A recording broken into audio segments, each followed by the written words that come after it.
Missing someone.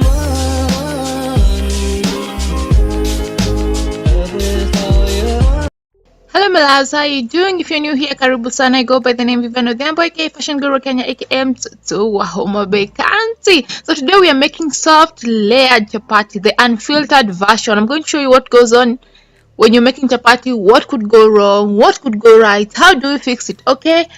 Okay, without any further ado, let's get right into it. We have all-purpose flour ajab, we have 1 carrot, and we have an egg because we can. Okay, let's get right into it.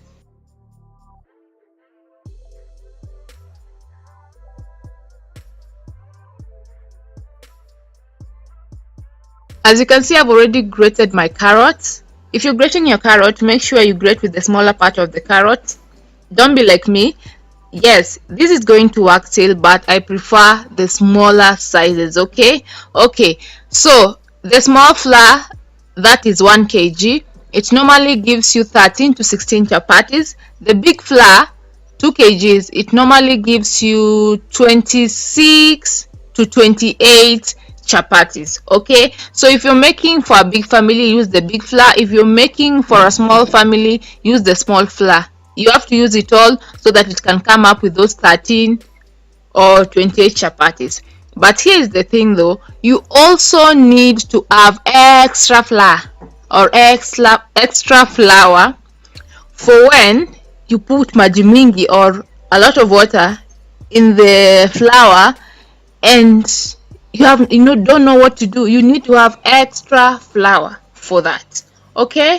Okay, so what I did was I had remaining flour in this other big pack, so I put it there, and then I'm going to add in half of the small one, the all-purpose ajab small flour inside, so that I can remain with half just in case I put a lot of water. I can redeem myself. Okay, now I think you understand me. Let's get going.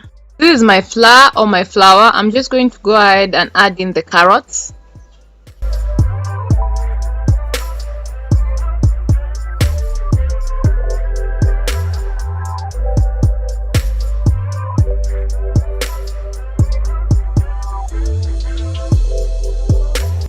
So now I'm going to go ahead and put 1 teaspoon of salt. When it comes to the small flour, the 1 kg, 1 teaspoon always works for me. You can see the size of the teaspoon that I'm talking about. When it comes to the big flour, I always put 2 teaspoons and it works for me. What I do is after I mix it, I always taste my flour. Before I put in water, I always taste my flour to see if it has enough salt. I know it's weird, but that's what I do. I normally taste my flour or my flour. Okay, as you can see right now, I'm mixing the carrots with the flour together.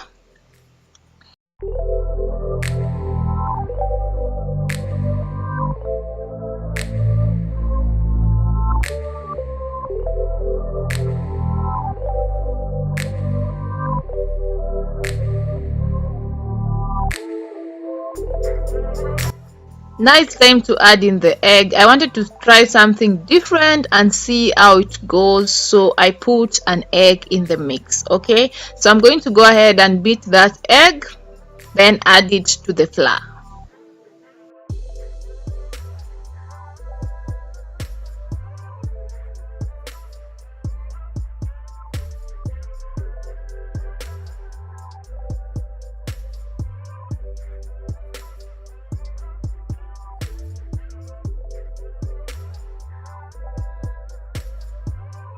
It's time to add in the cooking oil, so I'm going to add 3 bottle tops of cooking oil, that bottle top of cooking oil, that is the top of the cooking oil. Yeah, I'm going to add 3 of these at first, and then the 4th one I'm going to add it in later. Okay, that is what I normally do for the small flour. I add 4 in total when I'm making the dough.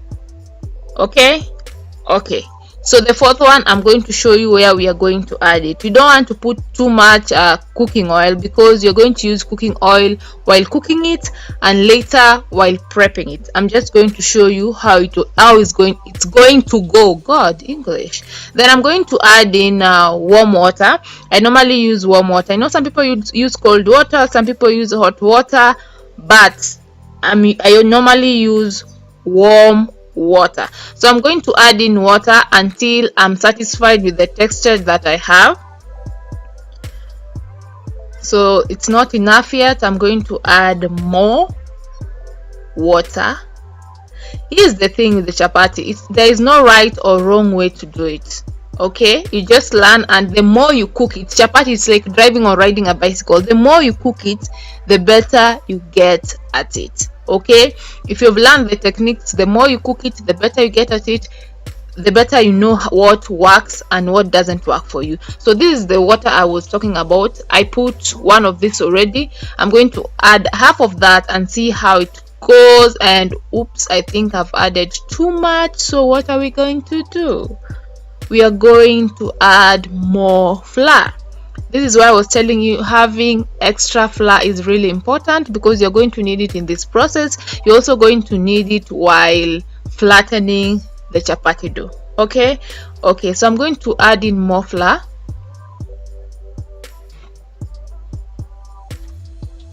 Someone will wonder why I'm using this mwiko to stir my unga. I just don't want to get into it when it's still like that. I just want to koroga it or stir it until it gets to a certain texture. Then I'm able to go in with my hands and knead it really, really well. Okay. As you can see, I'm going in with my hand right now, and it is still sticky, so I'm going to add in more flour, but not too much, because you don't want a dough that is like a ball that when someone hits you with it, they're able to hurt you. We want a dough that is soft. We want a dough that it's just a tiny bit sticky, because for me that works. I end up making very soft chapati when the dough is a tiny bit sticky, not too sticky, just a tiny bit sticky. Okay.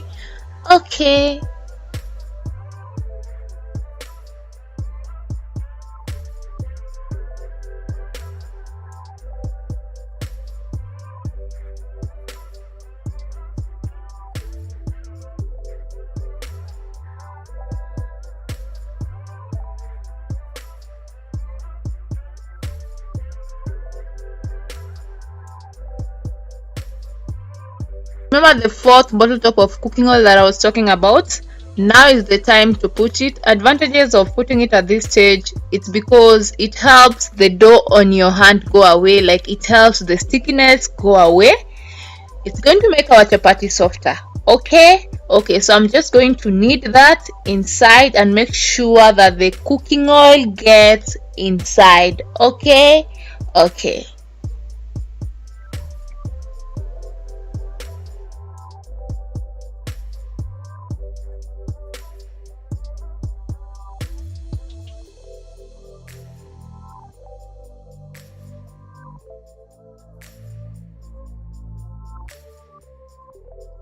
My dough is ready. I'm just going to let it rest for 30 minutes, but first I need to cover it. Polythene in Kenya is banned, so you know what I do to sidanganyane madugu na madada? I use, this is a bread polythene, the bread that we ate, the polythene, that is what I'm using. Long time ago, before polythene was banned, that is what we used to use. But now that it is not there, we have to improvise. So that one that we use for bread, that is what I use when it comes to my chapati. Don't pretend, I know you do too. Okay. After sitting for 30 minutes, this is how it looks. Remember I told you I like my dough a tad bit sticky? This is what I meant. Now we're going to put it into balls, roll it, and put some cooking oil. That is why I was telling you that in the first stages you don't need to put a lot of cooking oil, because if you do, it's going to be too oily. The chapatis are going to be too oily, because the first stage you put a lot of oil, here again you're putting another oil, then when you're cooking you're putting oil too. Just avoid putting a lot of oil, okay, because you have different stages where oil is going to be needed. So now I'm going to put them into balls first, count them and see how many they are. I'm actually shaping them, sizing them, and see how many chapatis we are going to be cooking today. Okay. After sizing the chapatis, I came up with 13 large chapatis. So now it's time to put oil and cook the chapatis. This process right here is the process that is going to give your chapati layers. So watch carefully and learn.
Now our dough is ready to be turned into chapati. This part right here, you're supposed to cover this dough with a cloth or a polythene so that they don't dry out while you're cooking the rest. Okay, so let's roll them out and get to cooking. I'm just going to show you the results in a few. When it comes to rolling the chapatis, here is a trick. Don't roll them too thin, especially in the middle, or too thin at the end, at the edges. You're going to end up with hard chapati. Like in Kenya, we call it chapati ya Yesu. It's going to be like crackers. Okay? So make sure you roll it evenly. Not too thin, not too thick. Okay, remember, if you roll it too thin in the middle, it's going to crack. If you roll it too thin at the end, it's going to crack. Okay. We are going to put the dough that we have rolled out. We're going to wait it to turn like that, and then now we are going to apply oil at the top like that. And then by the time you finish applying the oil, the other side has turned, so we are going to turn it right back and let it cook.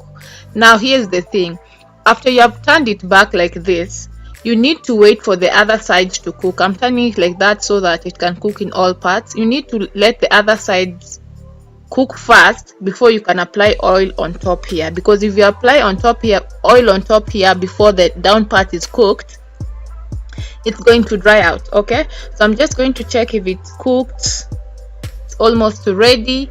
Now I'm going to start applying oil on top so that I can turn it. Okay, don't apply oil too soon. It's going to dry the chapati out. At least that's what I know.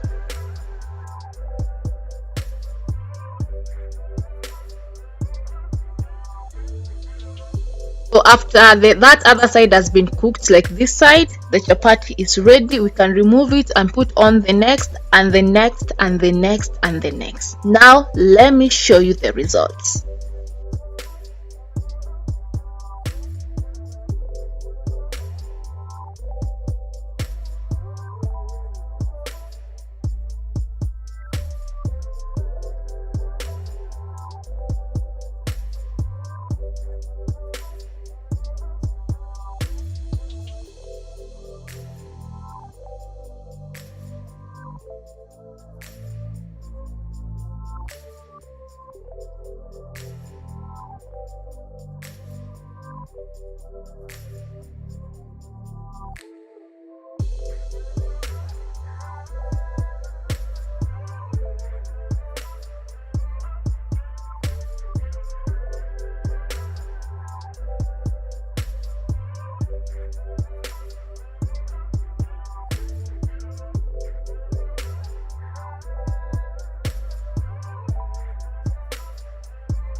Do you see what I'm saying?